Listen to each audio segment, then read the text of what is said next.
Well, as you can see by the title, Junkyard LS engines. Are they worth it, or just a big waste of money?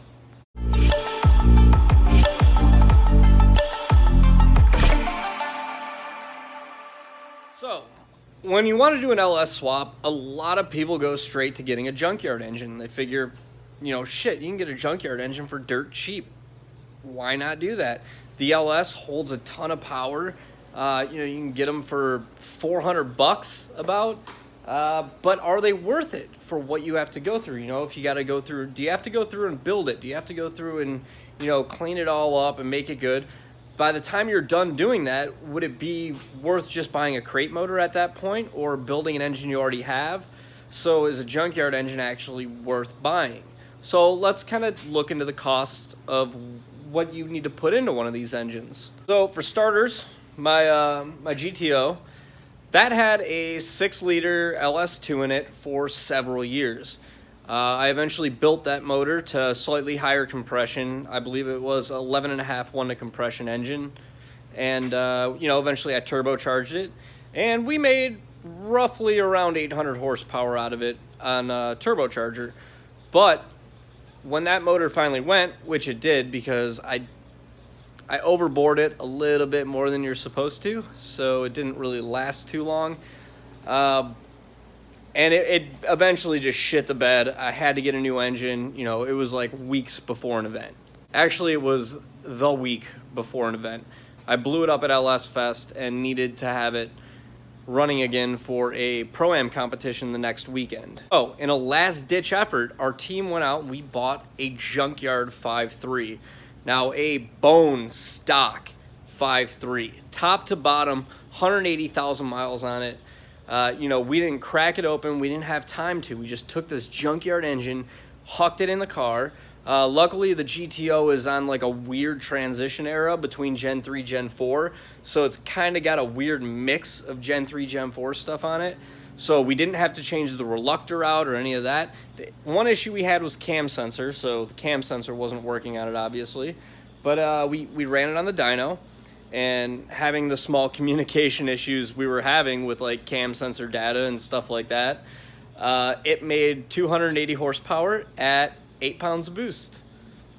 Not that great. So me being the guy I am, I was just like, screw it. I'm just gonna, we were already late for the event.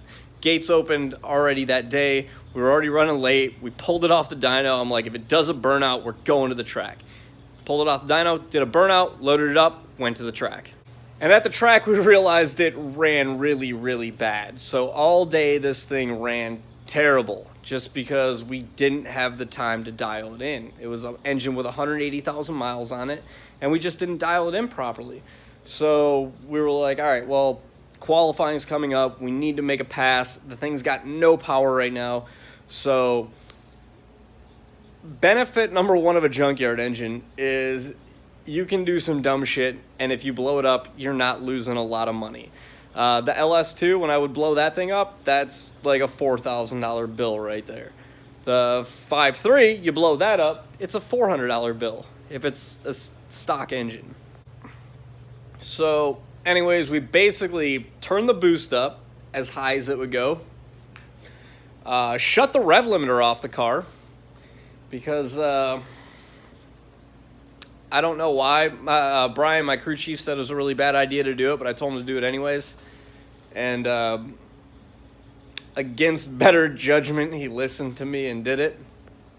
And then we went out and made a qualifying pass, and the thing felt like it probably made like 800 or 900 horsepower. It was retarded. Air fuels were dumb. It was running pretty lean at points, but the thing made stupid power. I think we threw a little bit more ignition timing in it too. So, we were running probably 24, 25 pounds of boost out of the thing. I don't know how much extra fuel he dumped into it, but we went out and laid down a solid qualifying run, and then we blew it up on the second run of competition. So we thought. When this thing went, it cut out hard and just fell on its face and didn't want to do anything. And, we're like, all right, well, it's a Junkyard 5.3. It's a stock bottom-end engine, whatever. We'll tear it apart in the off-season. We'll go through it. We'll rebuild it. Well, it turns out The only thing that really went wrong with it was from how high we were revving it. We were basically revving it to valve float. So, might I add, valve float is the Cadillac of rev limiters. It is so smooth and crispy. It is very, very nice. But we did bend all the push rods. So, stock 5.3 valve train, not really that great. But everything else in the bottom end still held up. So, in the next year, we thought, well, screw it. We'll take all of the top end stuff off the 6 liter. We had really, really good valve springs, titanium retainers, nice camshafts, chromoly push rods, all this nice valve train stuff. And we put that all into a stock bottom end 5.3. And the stock bottom end held up for 2 years under like high boost levels. I think we ran it as high as 17 pounds of boost at one point, and the bottom end just held up all the time. There was never an issue with it. And under high horsepower applications, like with a turbocharger, that iron block makes a huge difference. So I would have blow-by issues all the time with an aluminum block. When it would get hot, those cylinders would kind of expand a little bit, and aluminum is a lot softer, and when it heats up, it moves around a lot more, so it can't take the heat as well. It's very good at dissipating the heat to keeping the engine cool, but when it gets hot, it just can't handle the heat as well. So a cast iron block is just so much stronger for taking all of that pressure and abuse. Now, if you're doing something like this, and this is a junkyard engine. I got this engine from a junkyard car, and I got it full accessories, harness, ECU, everything. I got it for $400, and that's about average of what you can find these for. Now, say you want to go through it and you want to do, rods, pistons, and bore it out, machine shop labor, stuff like that. You're going to spend $2,500, $3,000 probably building an engine. More than that, even if you're going to pay somebody else to build it for you. But hardware, bearings, all that stuff, you got to add it up. So at that point, are you better off just buying a crate motor? Well, look at the cost of a crate motor. A crate LS, you're looking at $7,000, $8,000, $9,000 probably, somewhere around there.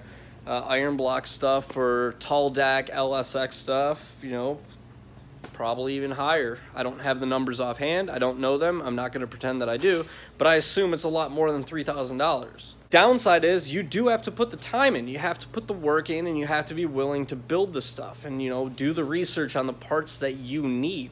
The benefits of a crate engine is somebody already did the hard part for you. They figured out everything you needed, and they put it together in a package. You buy it, you throw it in, turnkey, ready to go.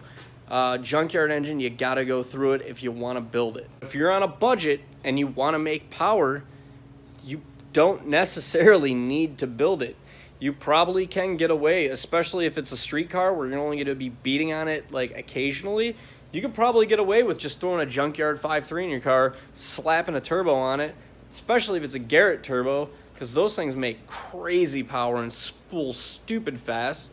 If you throw a Garrett turbo on a Junkyard V8, you're not going to regret it. Just don't rev it to 8,700 RPM or whatever the fuck we did. And like I said in my previous video about why I LS swapped my Mustang, is because it was a cheaper way to go. I am an engine builder. I know how to build engines.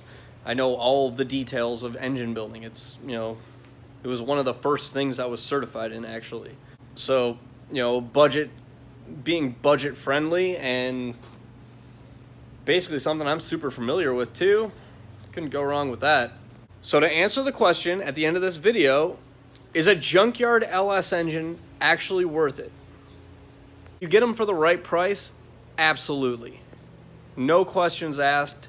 Hands down, yes, they are worth it. Especially if you have a pick-apart or something like that, a local junkyard, where you can actually go and pull the engine out yourselves. You can get these long blocks for like $100 at some places. And, there's no going wrong with that.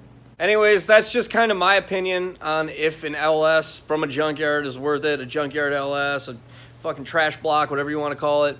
That's just my opinion. So, like the video if you liked it, subscribe to the channel if you're new, follow the build along. This thing's all apart right now. I'm doing some shit, and I got shit going on in the back. I'll show you that later.